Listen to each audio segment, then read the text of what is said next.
Assalamualaikum warahmatullahi wabarakatuh. Kita lanjutkan lagi kajian kita. Kali ini adalah sebuah kajian dari Dr. K. Gofurkan MD yang berjudul Islam dan Hukum Alam. Ini diuraikan oleh Syuyud Ahmad Suroyudo. Saudara-saudara para pemirsa Kereweng Aji channel yang berbahagia, Assalamualaikum warahmatullahi wabarakatuh. Allah berfirman, Bismillahirrahmanirrahim. Seperti, saya ulangi lagi, Bismillahirrahmanirrahim. Engkau tidak akan menemukan perubahan dalam sunnahnya Allah, dan engkau tidak akan menemukan penyimpangan di dalam sunnahnya Allah. Surat 35 ayatnya ayat 43, yaitu surat Al-Fatir ayatnya 43. Bagaimana mungkin, saya ulangi lagi, bagaimana mungkin sampai hari ini orang-orang beragama masih banyak yang percaya terhadap ajaran ajaib pada diri Nabi Isa alaihissalam, seperti dijelaskan di dalam Quran. Sesungguhnya kami ciptakan manusia dari sperma yang dicampur dengan ovum. Quran suci surat 76 ayat 2. Ini mengisyaratkan penciptaan manusia yang berasal dari bercampurnya spermatozoid dengan ovum atau sel telur ibu. Sperma bapak bertemu dengan sel telur ibu menjadi embrio, menjadi sigut yang terus berkembang hingga menjadi manusia yang sempurna. Yang kedua, Allah berfirman di dalam surat 49 ayatnya 13, wahai, bismillahirrahmanirrahim, wahai manusia, sesungguhnya kami menciptakan kamu dari laki-laki dan perempuan, dari seorang ayah dan seorang ibu. Itulah pentingnya diatur undang-undang perkawinan oleh Allah Subhanahu wa Ta'ala di dalam menjaga keturunan manusia supaya terus-menerus berlangsung. Terdapat di dalam surat 49 ayatnya 13.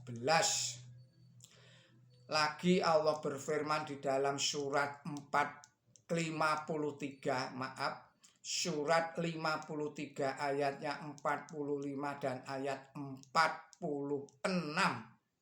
Bismillahirrahmanirrahim. Dan ia menciptakan berpasang-pasang laki-laki dan perempuan dari benih yang hidup tatkala itu disesuaikan. Jadi terciptanya manusia di dunia ini karena adanya berpasang-pasangan itu. Yang ini tidak akan ada penyimpangan apapun caranya, bahwa terjadinya manusia itu terdiri dari laki-laki dan perempuan. Lagi di dalam surat 86 ayat 5 sampai dengan ayat 7 Allah berfirman, Bismillahirrahmanirrahim. Maka hendaklah manusia suka memperhatikan dari apakah ia diciptakan.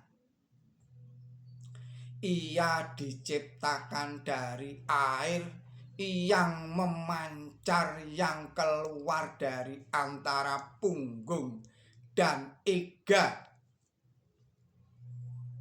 Jadi inilah yang disebut pada umumnya disebut sebagai air hina, yaitu sperma seorang laki-laki dan sel telur atau ovum seorang perempuan atau ibu. Saudara-saudara para pemirsa Kereweng Aji Channel yang berbahagia, serta kaum muslimin wal muslimat rahimakumullah. Jadi mula-mula proses penciptaan anak yang lahir adalah dari gabungan antara laki-laki dan perempuan. Di sini tidak ada penyimpangan dari hukum alam dan hukum Allah Subhanahu wa Ta'ala, dan tidak ada pengecualian. Di dalam surat 49 ayatnya 13 tadi dikatakan oleh Allah Subhanahu wa Ta'ala, Bismillahirrahmanirrahim, wahai manusia, sesungguhnya kami menciptakan kamu dari laki-laki dan perempuan. Jadi siapa saja yang termasuk di dalam golongan manusia, spesiesnya Homo sapiens, itu adalah berlaku hukum Allah Subhanahu wa Ta'ala sebagaimana tertera di dalam surat 49 ayatnya 13 ini. Allah menyebut, saya ulangi lagi, wahai manusia, ini tanpa kecuali. Adam pun masuk di dalam kategori manusia, Isa pun termasuk di dalam kategori manusia, Hawa pun termasuk di dalam kategori manusia yang mereka itu diciptakan oleh Allah dengan sungguh-sungguh. Allah itu menciptakan dari laki-laki dan dari perempuan.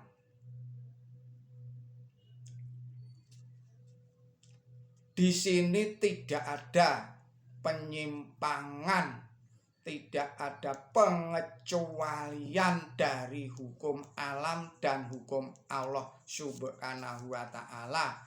Menurut ilmu pengetahuan biologi,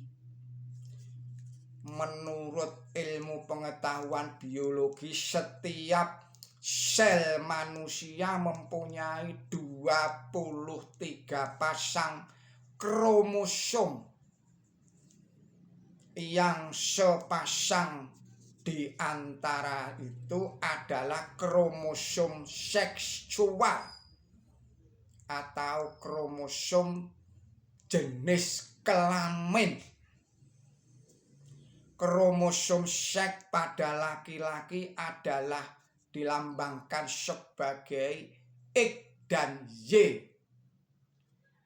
dan pada perempuan dilambangkan sebagai X dan X. Kromosom seks sperma membelah di dalam gamet X dan Y, dan kromosom Y ovum dalam gamet X dan X. dalam pengertian jika kromosom X ovum atau sel telur perempuan atau ibu itu menyatu dengan kromosom Y spermanya seorang laki-laki atau seorang bapak, maka terbentuklah sigut dengan lambang XY. Maka dengan demikian akan mendapatkan anak laki-laki. Dan jika kromosom X dari ovum atau sel telur ibu atau perempuan itu menyatu dengan kromosom X sperma seorang ayah atau laki-laki, maka akan didapatkan anak berjenis kelamin perempuan atau kromosomnya adalah XX. Bagaimana mungkin Siti Maryam dapat melahirkan anak laki-laki tanpa kromosom Y di dalam ovumnya?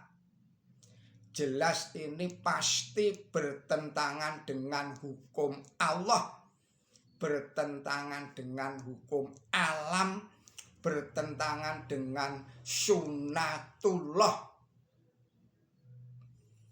Sebenarnya kalau kita kupas lebih jauh lagi, bahwa ini bersesuaian dengan sabda Nabi suci Muhammad Shallallahu Alaihi Wasallam yang bunyinya ada seorang sahabat yang bertanya kepada beliau, "Ya Rasulullah, siapakah yang harus saya hormati yang utama?" Beliau menjawab, "Ibumu." Ini pertanyaan yang pertama. Pertanyaan yang kedua, sahabat ini tetap bertanya, "Siapa lagi ya Rasulullah?" Jawab Rasulullah, "Ibumu." Kemudian sahabat ini masih bertanya lagi, "Siapa lagi ya Rasulullah?" "Ibumu." Jawab Rasulullah dengan tegas. Kemudian masih bertanya lagi seorang sahabat itu, "Lalu siapa lagi ya Rasulullah?" Kemudian Rasulullah menjawab, "Bapakmu." Jadi dalam dialog tanya jawab antara seorang sahabat dengan Rasulullah Muhammad Shallallahu Alaihi Wasallam itu, Nabi suci Muhammad Shallallahu Alaihi Wasallam itu menjawab ibumu sebanyak 3 kali, sedangkan menjawab ayahmu adalah 1 kali. Ini mengandung nubuat yang sangat dalam yang pada zaman ini terpecahkan. Sebab apa? Sebab kromosom dari ovum seorang ibu itu adalah X dan X. Kromosom dari seorang ayah, dari sperma seorang laki-laki itu adalah X dan Y.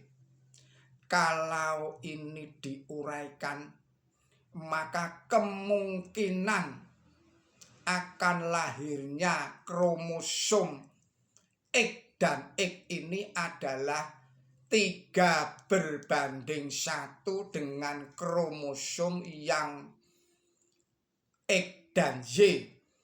X dan X itu adalah perempuan, sedangkan X dan Y itu akan melahirkan seorang anak laki-laki, sehingga perbandingannya adalah 75% atau 3 bagian itu adalah dimungkinkan perempuan dan 1 bagian atau 20%-nya adalah laki-laki, sehingga perbandingannya adalah 3 dibanding 1.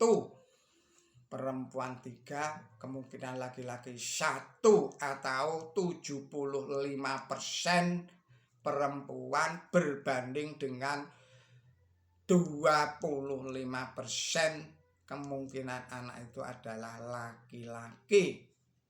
Saudara-saudara para pemirsa Kereweng Aji Channel yang berbahagia, usaha keras dan perjuangan kita adalah menyajikan ajaran Islam dalam arti yang sehakiki-hakikinya.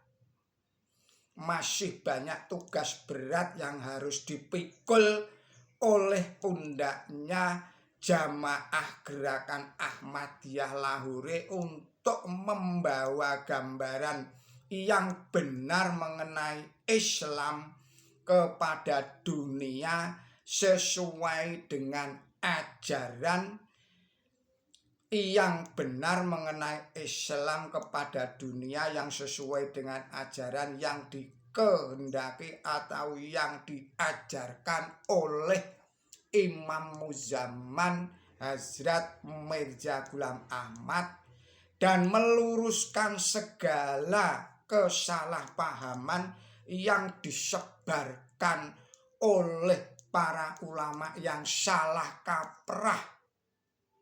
Dengan rasa bangga saya nyatakan di sini bahwa Gerakan Ahmadiyah Lahore hanya satu-satunya jamaah dalam kaum muslimin yang dapat melaksanakan tugas seperti ini.